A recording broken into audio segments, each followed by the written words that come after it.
Okay, Matthew 24. The goal tonight is to try to find some clarity for the lack of clarity we ended with, all right? I don't know if we're going to have any definitive answers, but we're going to see, all right? So the goal is clarity. I don't know if we're going to accomplish that.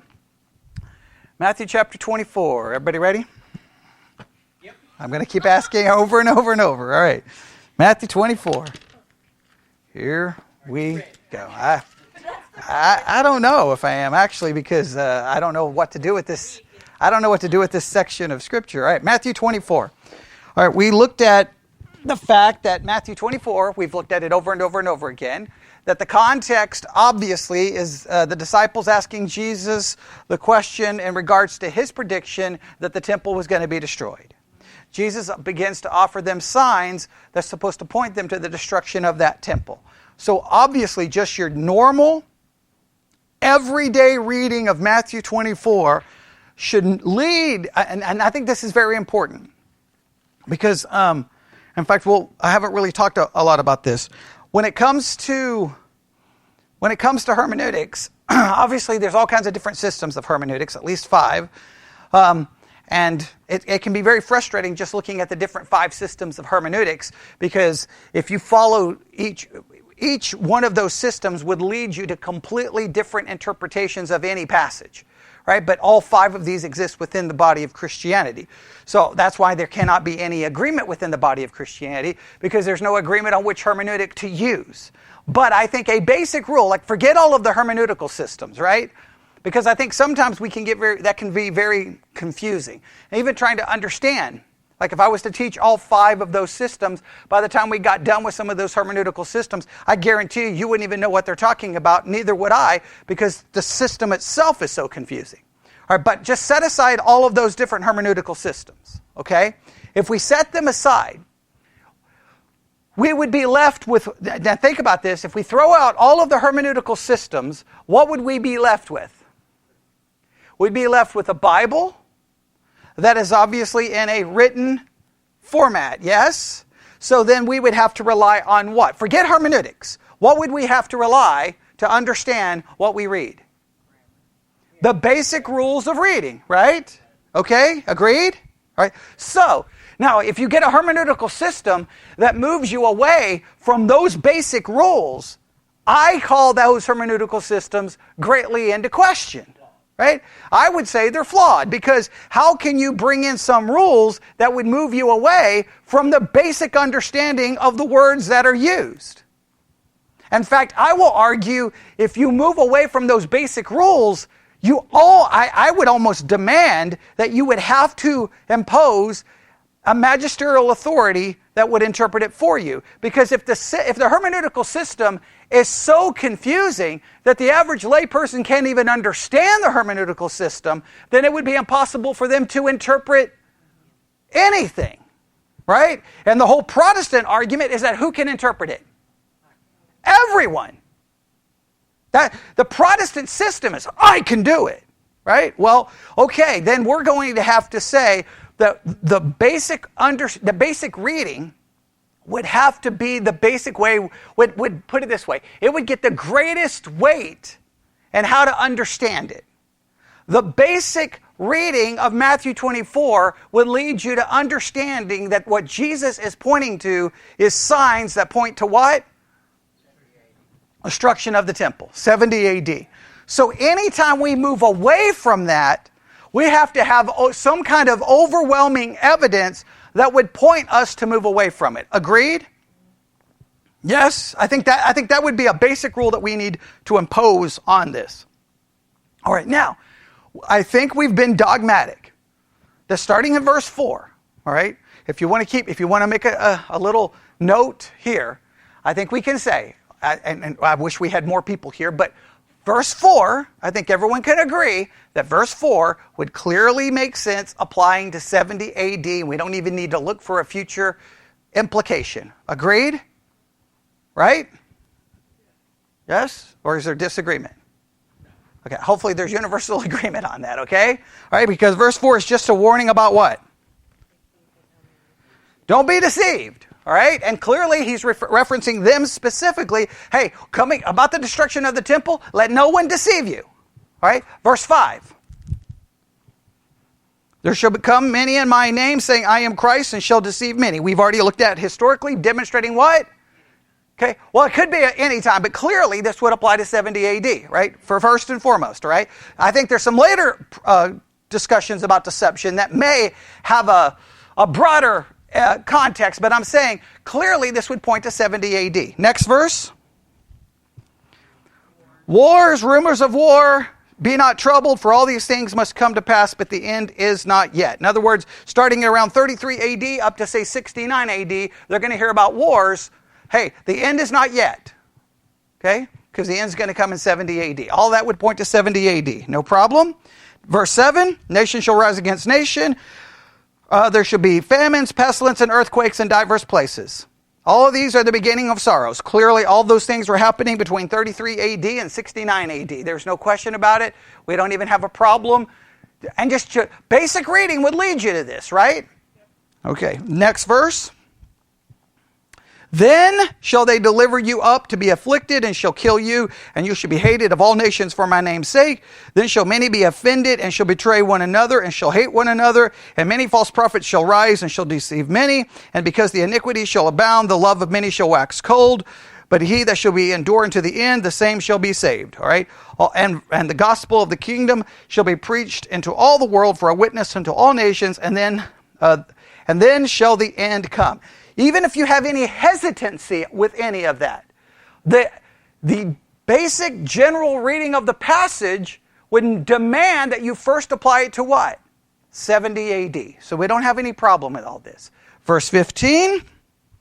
When you therefore shall see the abomination of desolation spoken of by Daniel the prophet stand in the holy place, whoso readeth, let him understand. We've made it very clear the abomination of desolation there is referring to the destruction of the temple in 70 AD. Makes the perfect sense. In fact, there would be nothing in this reading, following the basic rules of reading, that would make you start looking for something in the future. Agreed?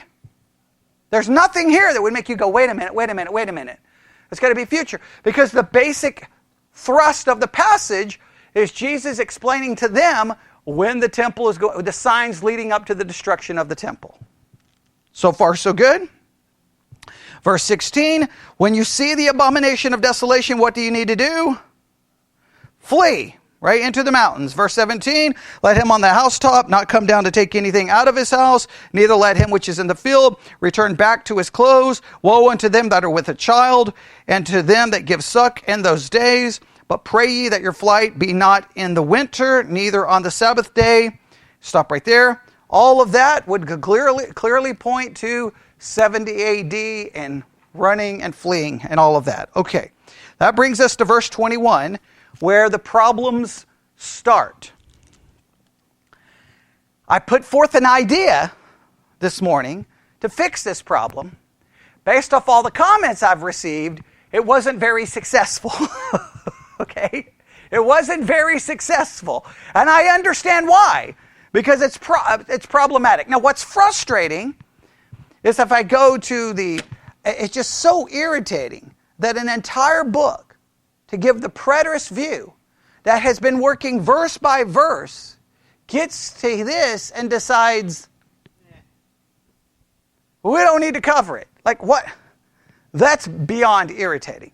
So we may have to look at some commentaries, but let's work on this a little bit. We talked about it this morning. Let's try to at least establish this because we got some things to try to figure out this evening. So everybody ready? Thinking caps on. All right, here we go. All right. Verse 21 seems to indicate, for then shall be great tribulation, such as was not since the beginning of the world to this time, no, nor ever shall be. All right. We're left with very few options with this verse. What are our options to interpret verse 21? Let's establish all possible interpretations. What is possible interpretation number 1?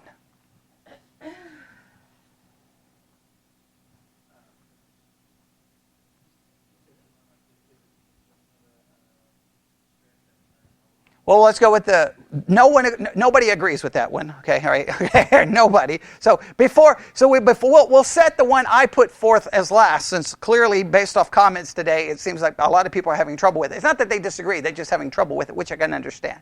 All right, I mean, there was a wide variety of different comments. Okay, so I can't go through all of them, but you'll get the idea. So let's go with what would be the basic way of understanding this. Let's go with the basic options. Okay, so based off the normal way of reading, it would make a lot of sense to try to say, well, this is referencing 70 AD, right? And based off a normal way of reading, that would seem to make some sense. But where do we have problem? What would be required? Now, you remember I tried this on you guys 2 weeks ago, and nobody wanted to take the bait other than Bobby, okay? But this is, I've got to ask the question.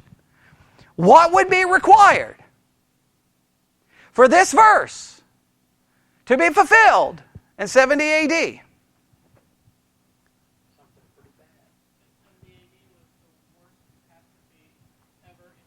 The worst tribulation, or as some translations have it, how does the NIV have 21? Distress. Does it say great? A great distress. Great distress. All right?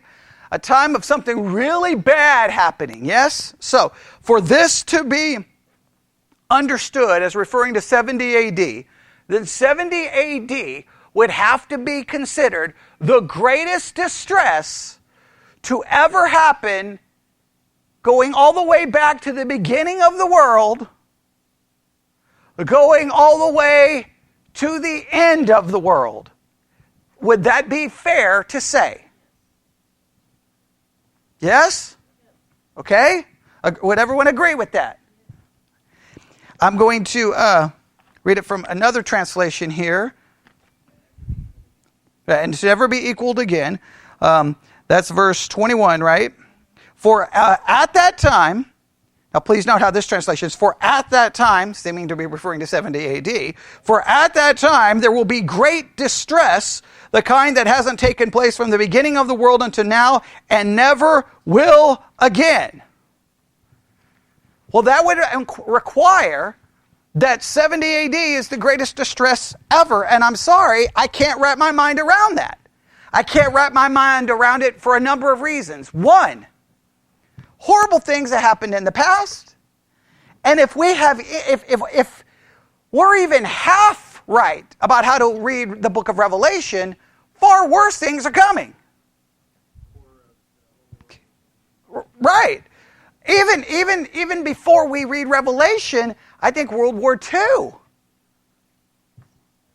Now, let me ask a question. If 70 AD,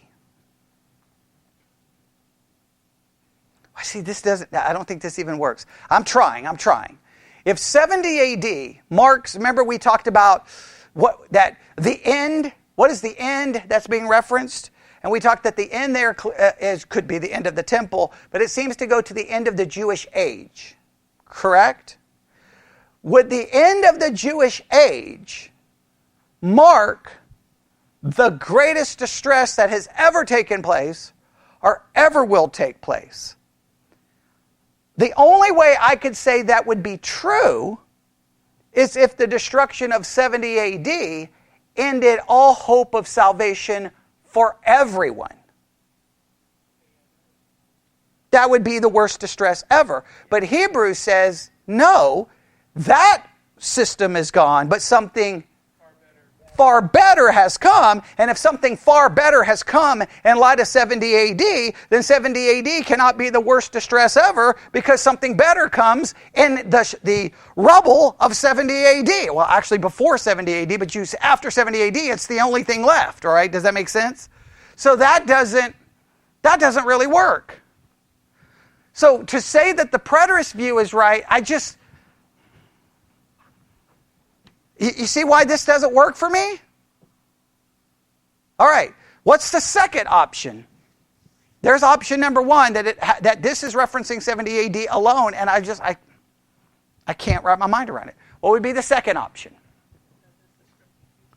This is strictly future.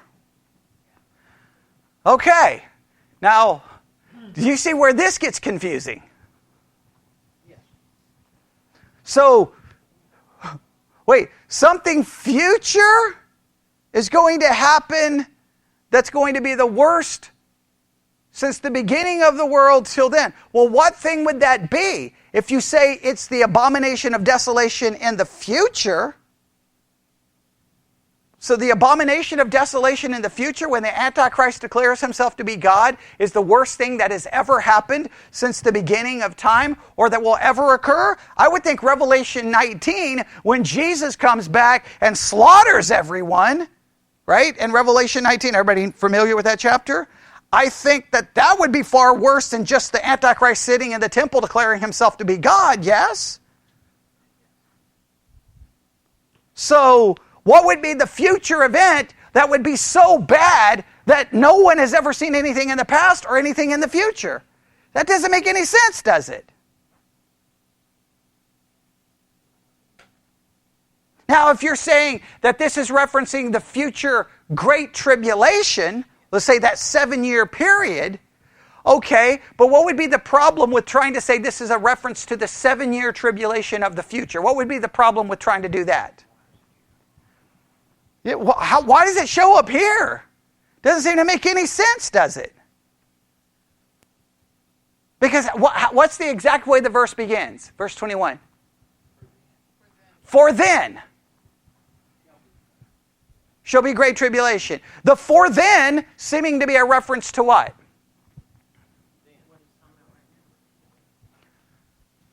Well, tell me. Would it have to be 70 AD? Let me read it in this translation. Okay. Let me read it. For at that time, there will be great distress. What time?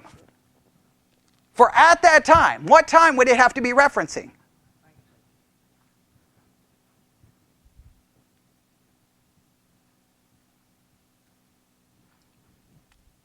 You guys tell me.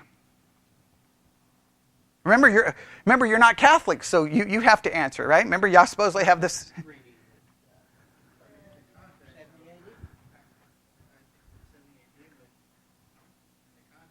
For at that, what has preceded this verse?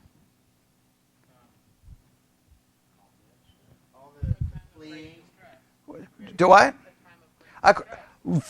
Connected to what? The abomination of desolation. Once the abomination of desolation occurs, run for your lives. They've been running for your lives, and then it says, and then, or for at that time, at the time everyone's running for their lives, marks the beginning of what? Great distress or great tribulation. So great distress and great tribulation that's being spoken of seems to reference that in the past. How do you read that to go jump to some future tribulation? That doesn't make any sense with the language used, right? It doesn't say, for that time will come that there will be great tribulation. It says, for at that time, referencing the events that precede it. Or am I reading it incorrectly? Right? Remember, what rules should govern what we do here? The normal reading, okay? I don't care about every other hermeneutical system that's ever existed. I'm gonna be dogmatic about this, okay? And I'm going to offend some people, but I don't care. People online, just get ready to be offended. If we're going to create hermeneutical systems that the average person can't understand, then the entire Protestant Reformation was wrong, and we all need to go back to the Catholic Church. Because you need a magisterial authority to be able to figure it out. Because we claim arrogantly we can interpret it. We don't need a pastor. We don't need a church. We don't need any. Now, Protestants will say, no. We don't say that. Yes, you do. What's the whole thing? Be a what? A Berean. Because what did they do? Search the scriptures to see whether these things were so. They challenged the preaching of an apostle. Protestants are like, that's us. Okay, well then don't tell me you listen to a pastor. You listen to a pastor till when? Till you don't agree. And I get so tired of something. No, I will submit to a pastor until he says something you don't like. And even if you do, your system says that what? You don't have to, okay? That's the whole thing. So I'm just going to say, if we're going to create some system where the natural reading isn't the way we understand it, then we're in trouble, because that means we can't interpret it and we require someone who can, which would lead us right back to Roman Catholicism. So Protestants got to make up their mind what they want. They create these crazy hermeneutical systems. I just bought a book on 5 hermeneutical systems the other day, and by the time I got done reading one, I was so mad, so irritated, that I pretty much was 3 seconds away from becoming an atheist. Because it didn't even make any sense. I was like, what is this nonsense? Like, it didn't make literally any sense. I'm like, I couldn't even come here and say, here's the 3 parts of this hermeneutical system, because it made literally no sense.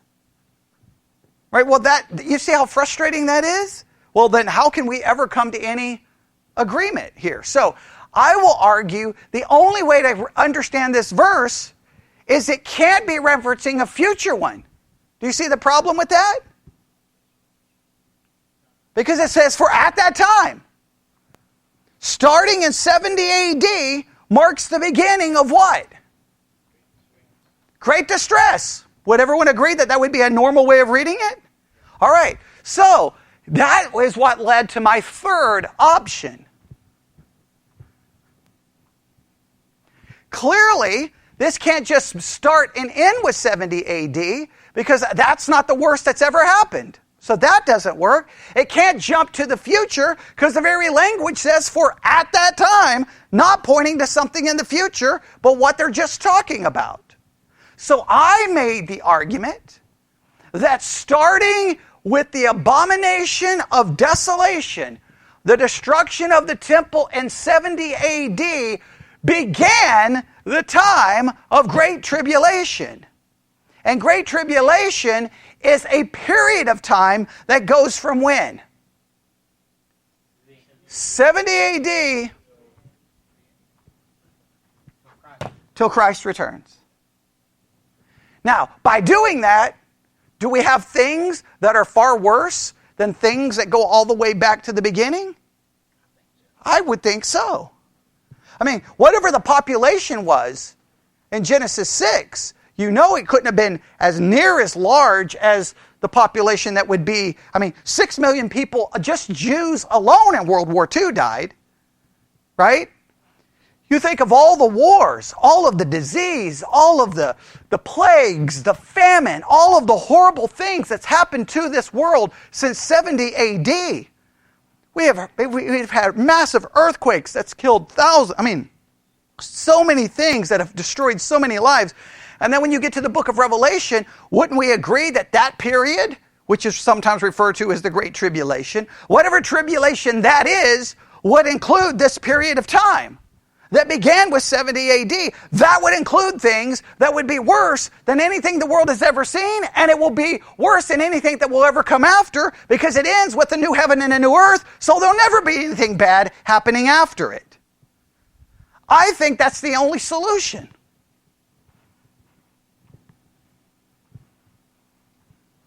Sounds good. Okay? I'm like, woo, let's go home right now. Hurry, let's leave. Okay? Does that sound good to everyone? No, I'm not saying, nobody agrees. I understand. Nobody agrees with me. Okay? The only thing that agrees with me is the curriculum for the Bible study exercise. They agree with me. They don't really explain it, but so that's why I wanted to explain it tonight. Does that make sense to you? So what's the problem with that this time of great distress only refers to 70 AD? What's the problem with that one? I want you to be experts on this. What's the problem with that view? Far worse things in the past? Far worse things since. And if we believe Revelation is even halfway literal, far worse things to come. All right? So that's why that one doesn't work. Okay? If we jump to the future, what's the problem with that?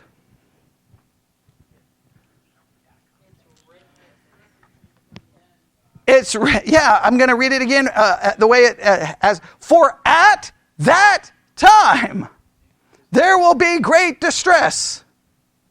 All right? In fact, I'll read it this way. Verse 20, Matthew 24:20. Pray that your escape may not be in winter or on a Sabbath, for at that time, that time of escape, that time of trying to run from the destruction, what will going to happen? There will be great distress. That's got to start the time.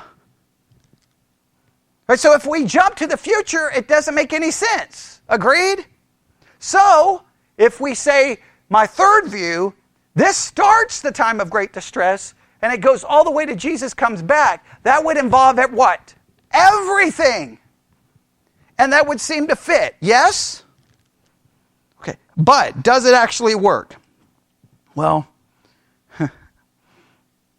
I think there's some problems, and we're going to see. I'm going to check here, make sure I don't have messages popping up, because somebody will probably be asking a question right now. And then when I'm done, I'll be like, oh man, now I've got to go home and try to answer it. Okay, let's see here. Give me 1 second. Okay, hang on. Here we go. Let me make sure. Okay, good. Nothing. All right. All right, everybody good? So everything seems to make sense, yes? But then we started realizing we run into problems almost immediately, okay? So far we're good. That's verse 21, yes? Verse 22, and except those days should be shortened, there should no flesh be saved, but for the elect's sake, those days shall be shortened. Stop right there. There doesn't seem to be a problem with 22, because many believe, okay, whatever this period of tribulation is, God will shorten it before everyone is destroyed. If we read Revelation, clearly it comes to an end before everyone is destroyed. Agreed? All right, so that makes sense. So far, so good? Verse 23. If any man shall say unto you, lo, here is Christ, or there, believe it not. From this point of the... Now, he's already given this warning, yes? So it's weird that he would give the warning again. But it's not weird if verse 21 establishes the beginning of an era that goes from 70 AD forward. So now, he's letting you know after 70 AD, after the destruction, after the abomination of desolation, if anyone says, hey, Christ is over there, do what? Believe it not. For there shall arise false Christs, false prophets, that shall show great signs and wonders, insomuch that if it were possible, they shall deceive the very elect. So it's just weird that he's repeating almost the exact same warnings, but he adds something to it now, right? He doesn't mention the false teachers previously being able to do great signs and wonders, does he? But now he does. Now, if this period of great distress goes from 70 AD all the way to the end, well, when I open up the book of Revelation, I see a false prophet, the beast, and all of that doing great signs and wonders. That's going to deceive the world, right? Okay, this would cover that period of time. So far we're good, yes? Agreed? Next verse. Behold, I have told you before. Well, he has told us before, right? Wherefore, if they shall say unto you, behold, he is in the desert, go not forth. Behold, he is in a secret chamber, believe it not. He's even acknowledging, I've already told you this before. He's repeating, don't be deceived. Don't be deceived. Don't be deceived. But this time, the deception seems to be referencing that which comes after 70 AD. It seems weird that he would be making the same, hey guys, before 70 AD, watch out for false Christ. He's led us all the way up to the abomination of desolation and then a time of great distress, yes? This seems to be referring to during that time of great tribulation, don't let anyone deceive you, even if they do signs and wonders. All right, does that still make sense? So far, so good? All right, verse 27. For as the lightning coming out of the east and shineth even unto the west, so shall also the coming of the Son of Man be. Now, I don't think verse 27 is trying to establish a timeline for the coming. What is he trying to do in verse 27?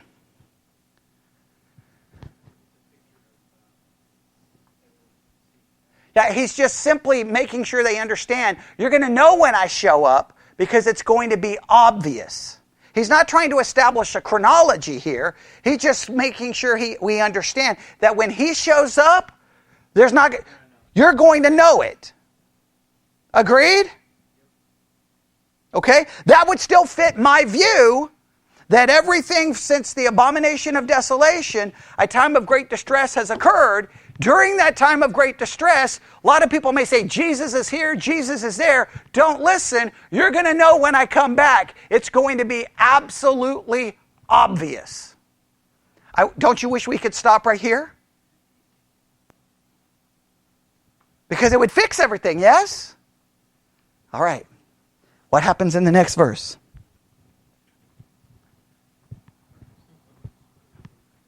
Oh man, this is where everything falls utterly apart.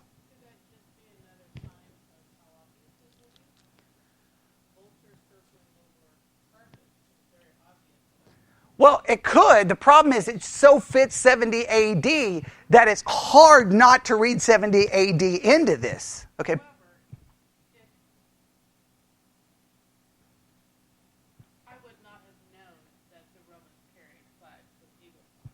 Right. So the common reading. They would have. They would have. Yes. They would have. But he's also referencing, okay, so he's trying to keep it, it falls within the length of verses of 70 AD to second coming. And he gives a sign, he gives verse 26, where everyone's trying to say Christ is Going to come back.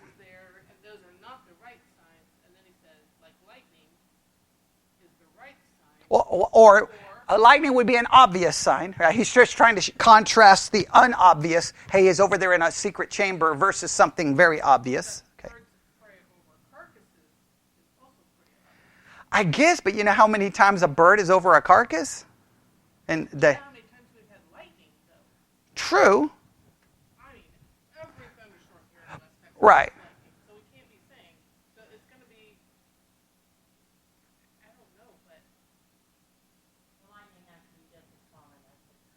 True. That's a good argument. I'm willing to hear any argument.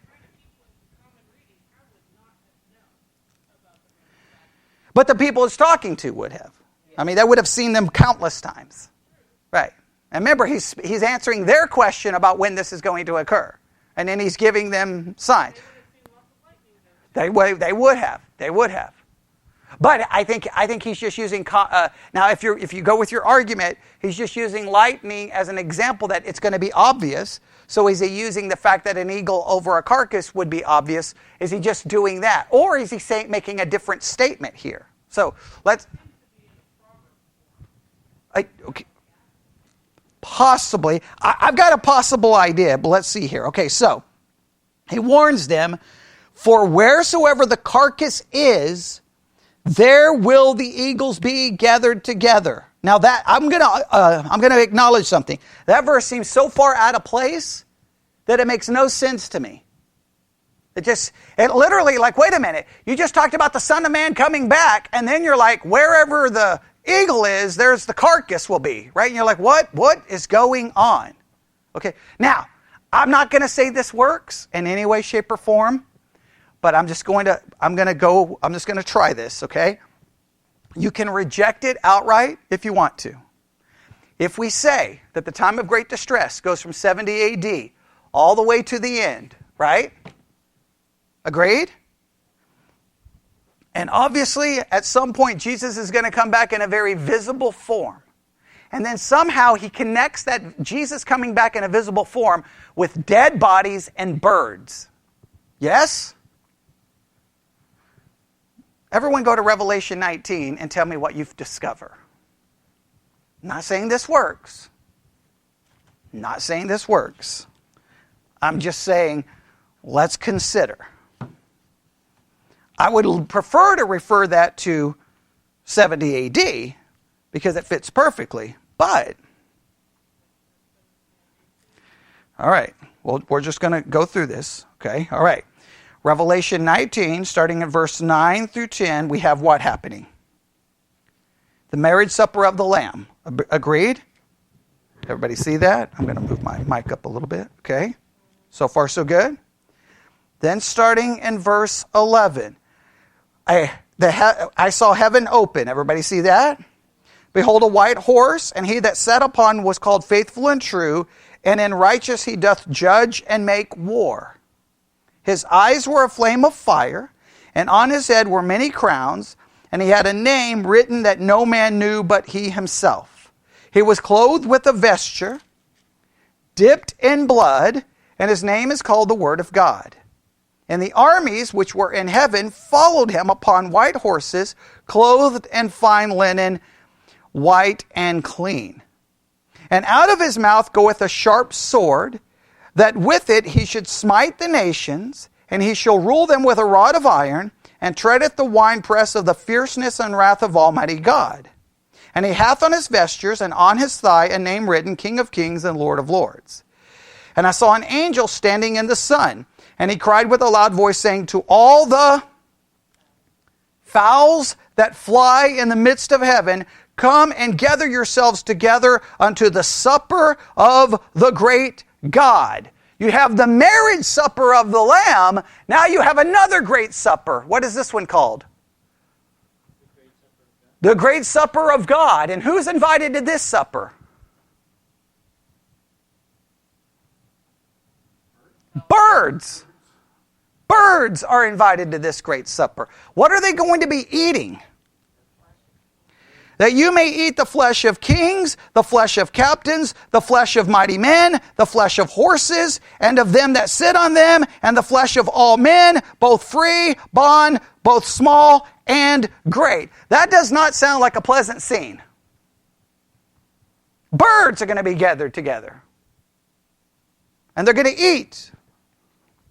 And I saw the beast and the king of the earth and their armies gathered together to make war against him that sat on the horse and against his army. And the beast was taken with him, the false prophet that wrought miracles. There's a false prophet that wrought miracles. Does that not coincide with what was just warned in Matthew 24 about false prophets doing signs and wonders? Yes? All right. And deceived he that had received the mark of the beast and them that worshipped his image. Those both were cast alive into a lake of fire, burning with brimstone, and the remnant were slain with the sword of him that sat upon the horse, which sword proceeded out of his mouth. And all the fowls were what? Filled with flesh. Jesus comes back, right? That's Jesus coming back. And what's associated with his coming? Dead bodies and birds. Would everyone agree that that's all mentioned right there?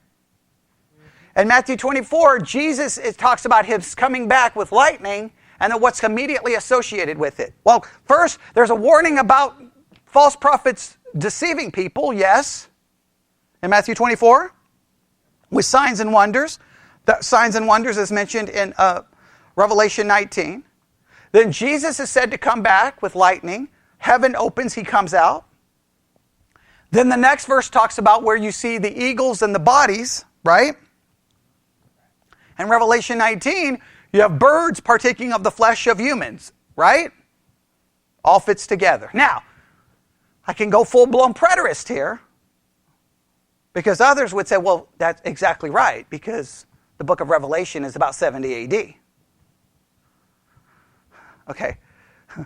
But the only problem is, we believe Revelation was written when? Yeah, way after. So that's the problem. If they ever find any dating that puts Revelation before 70 AD, then you would argue, see, this is all pointing to 70 AD. But I don't think Revelation does, but doesn't that fit the language perfectly with Matthew 24? Now, it fits perfectly with Matthew 24. If the Great Tribulation starts in 70 AD, goes all the way to the end, that would involve Jesus coming back and destroying everyone, and a great supper is prepared for birds to eat the flesh of human beings and horses. Does anybody want to witness that?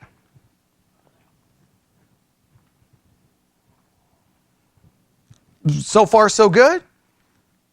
All right, now go back to Matthew 24. Do we think, does that, I don't hear anybody going, that works. Okay, so I don't know if okay, all right. I don't know. Now, what happens in verse 29?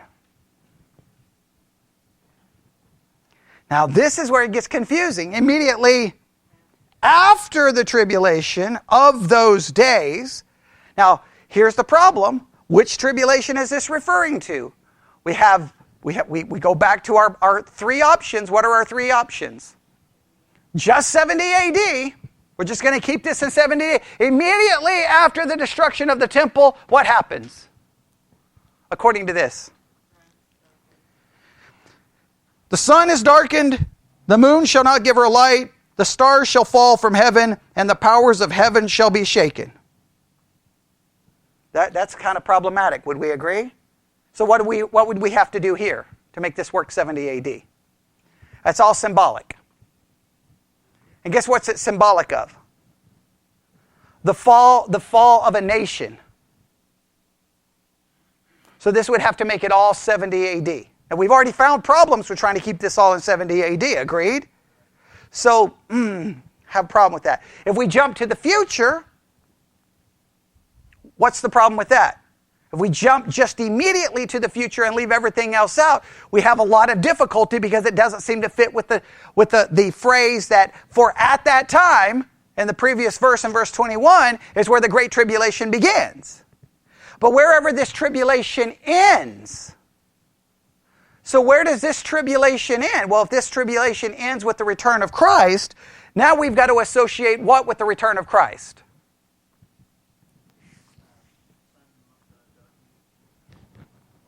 Yes. All right. Right. We've got to connect this with the return of Christ. Now, wouldn't it be great if Revelation 19 would have given us all of that? Wouldn't it have been great? Not Revelation 19. Okay, that's what I say. If Revelation 19 did, it would be great. Yes? It would be wonderful. Because then he would be coming back, and there are things that, these kinds of signs seem to precede his coming, but this says that these signs happen when? After the tribulation. You see the problem?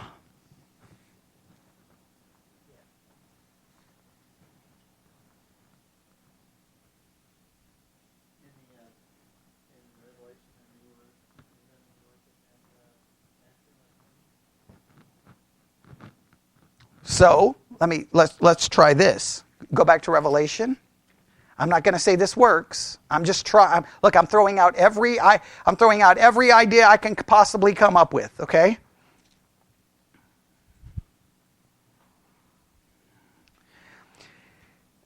Everyone dies, right? There's death and destruction. Then what happens in chapter 20? An angel comes down, he locks up Satan for 1,000 years, right? And then what happens?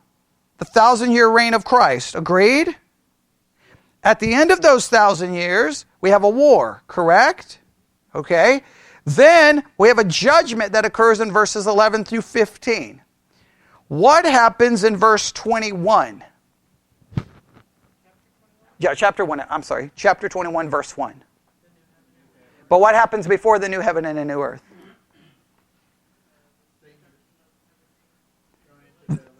The destruction of the first earth. Does everybody see that in verse 1? And I saw a new heaven and a new earth, for the first heaven and the first earth was, what would that include getting rid of? Well, you got the heavens and the earth. Go back to Matthew 24. After the tribulation, what occurs?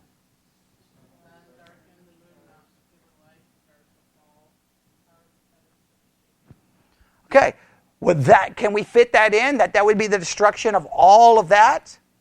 I'm not saying it works. Look, I'm trying, I'm reaching.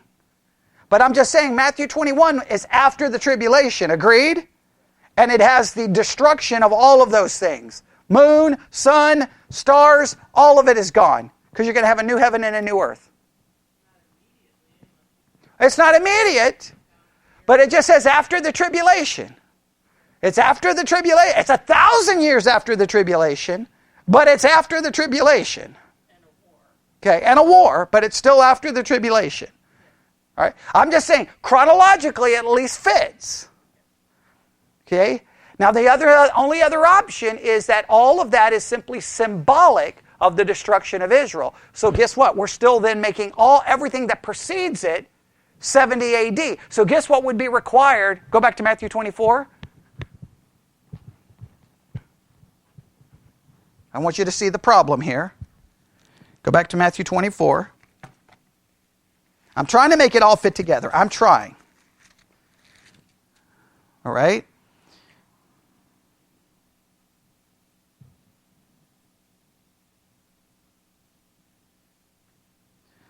Okay, someone just asked a question in regards to Revelation 19. It says, Revelation 19 the wrath is poured out only on non-elect, correct? So that can't be what's cut short for the sake of the elect.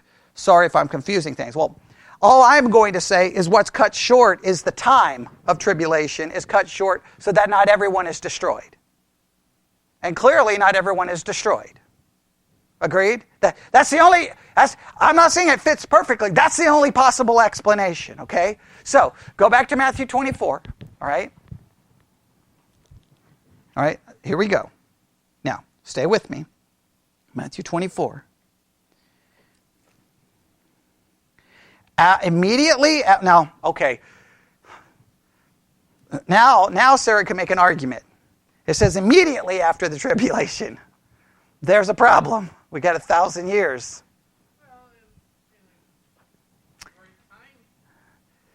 Yeah. How do we understand immediately here? Exactly. Okay. So we do have a problem here, but... Except that I did say there was a war. Right. Right after the 1,000 years, we have this massive war. Right. So we're still tribulation. Oh, I wonder, can we... But that would say the millennial kingdom... Oh, or just say it's a pause in the tribulation, and the tribulation doesn't... The time of great distress doesn't end after that war. If we say... So we would literally have to say the period of tribulation goes from 70 AD until the establishment of the new heavens and the new earth. Because you're right, at the end of the 1,000 years, you still have a time of distress. You have a war. And then you have the destruction of the entire earth. That's a good argument. And so then after that war would be immediately after the tribulation, and then you have the new heavens and the new earth. That may work. That may actually work. Yeah, it would include all of that. It would include everything. So that could possibly work. We would just have to expand the time of great distress all the way to the new heavens and the new earth. Because you're right, after the end of the 1,000 years, you have an entire war that sounds really, really, really bad. That would be a time of distress. Now, some people are going to get confused. Make sure we understand. We're saying that the time of great distress mentioned in Matthew 24 now would go from 70 AD all the way to the establishment of a new heaven and new earth.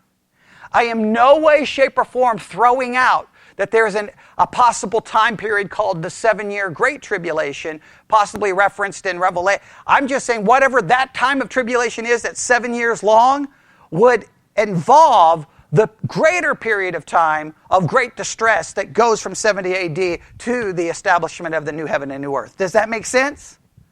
One is just a generic time frame that describes even the time we're living in now. All right, does that make sense?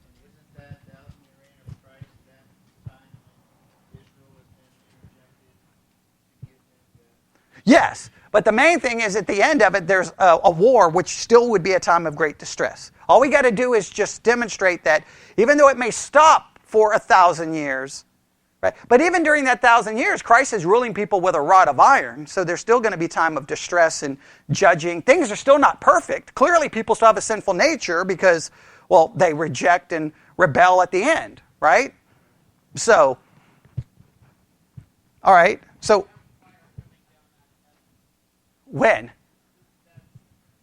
20 verse 9. That's right after that's during the war. Right. Right after the millennial kingdom, right? Fire coming down from heaven and devouring everything. Yeah, that's a time of great distress. So I think that works. Okay, I'm glad. Thank you for. I think that's a great way of pointing that out. So now we've got that fixed. So here we go. Immediately after the tribulation, we fixed verse 29. Then what happens in verse 30? Then shall appear the sign of the Son of Man in heaven, and then shall all the tribes of the earth mourn, and they shall see the Son of Man coming in the clouds of heaven with power and great glory. Now you see the problem. Oh, man. Where's the problem now? Now you have the second coming. Oh, man, we were so close to fixing it. We were so close. We were so close.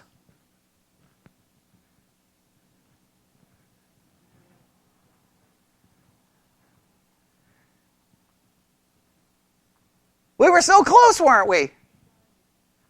We were right there. We could see the finish line. What's the problem with this verse? Does everyone understand where the problem is?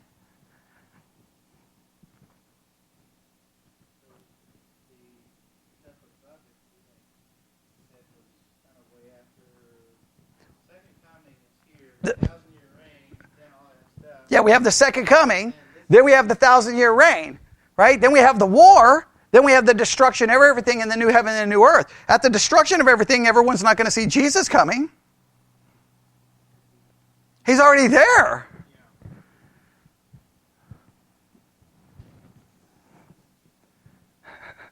It falls apart, doesn't it?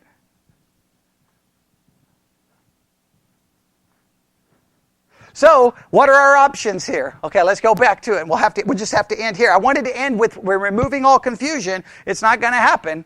Okay? We're never going to be able to finish. We're not going to be able to ever solve this, just so that you know. All right, if we go with purely 70 AD, what do we do with all of this? This Jesus coming back is a reference to what? The destruction of the temple. I know, it stops making any sense at some point. Would everyone agree that that's just... I'm having a hard time making even that work, right? Well, just read what they supposedly happens. If that's describing 70 AD, Jesus came back in 70 AD, and what did everyone do? Read the verse.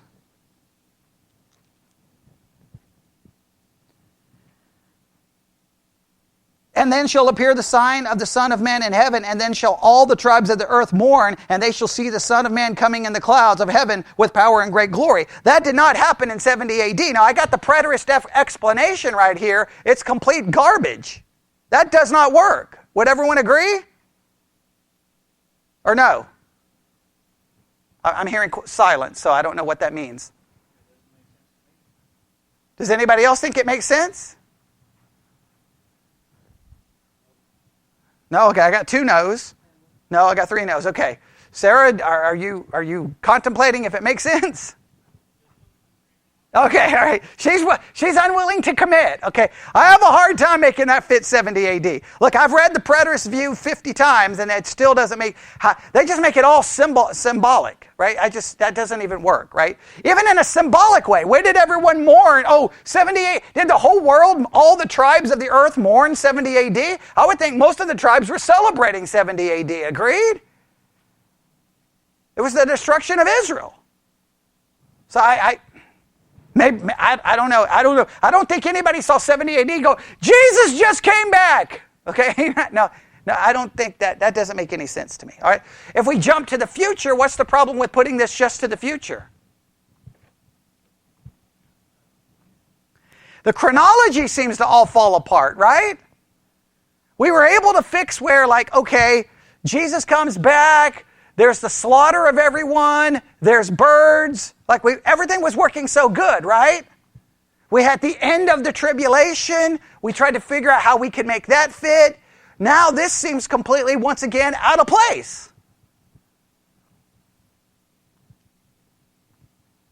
Agreed or no? And then what happens after this supposedly occurred? And he shall send his angels with a great sound of a trumpet, and they shall gather together his elect from the four winds, from one end of the earth. I mean, so you have Jesus coming back and then gathering all of his elect. The chronology here just doesn't make any sense. I don't even know how you make this work. Like usually it's dispensational pre-mill who love this stuff. How do you make the chronology work?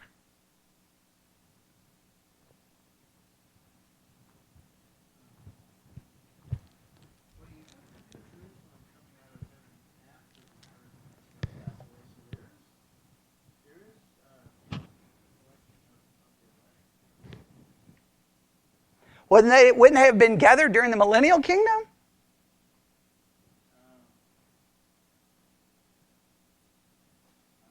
I mean, in Revelation 19, the saints come back with him, right?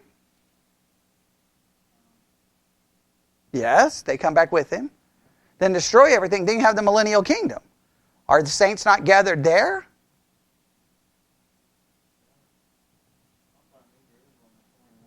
No, I agree there's a new Jerusalem that comes down.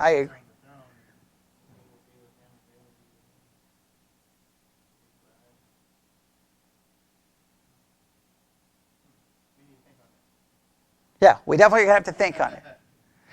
Now, is it possible? Here's a question. I'll just throw this out. Is it possible? Now, Stephen, I'm glad he's at least he's throwing concepts out because I don't know what to do here. Is it possible that in Revelation 21, with the bringing down of New Jerusalem, does that somehow fit and answer? And then shall appear the sign of the Son of Man in heaven, and then shall all the tribes of the earth mourn, and they shall see the Son of Man coming in the clouds of heaven with power and glory. He shall send his angels with a great sound of a trumpet, and they shall gather together his elect from the four winds and from the ends of the earth. The problem with verse 30 and 31 fitting the coming down of the New Jerusalem is, where is the earth by the time that occurs? It's already destroyed. It's destroyed where? 21:1. Yeah. Right, but the earth is already destroyed. So how would all the tribes of the earth, do you see where I'm having a problem? That's a good point. Could this reference that when they see the sun, we have to see the New Jerusalem coming down as the sign of the Son of Man in heaven. Yeah, it's a very odd way of rendering it, I think. All right, we'll have to stop right there. All right?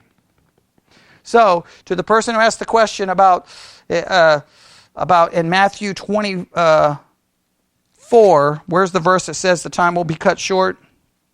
Verse 22, and except those days shall be shortened, there shall no flesh be saved, but for the elect's sake, those days shall be shortened. I think what that's referencing, that if we go, that the time goes from 70 AD, I'm going to say, to the new heavens and the new earth, that time is cut short in some way, shape, or form, that not everyone is destroyed. And all I can say is not everyone is destroyed, right?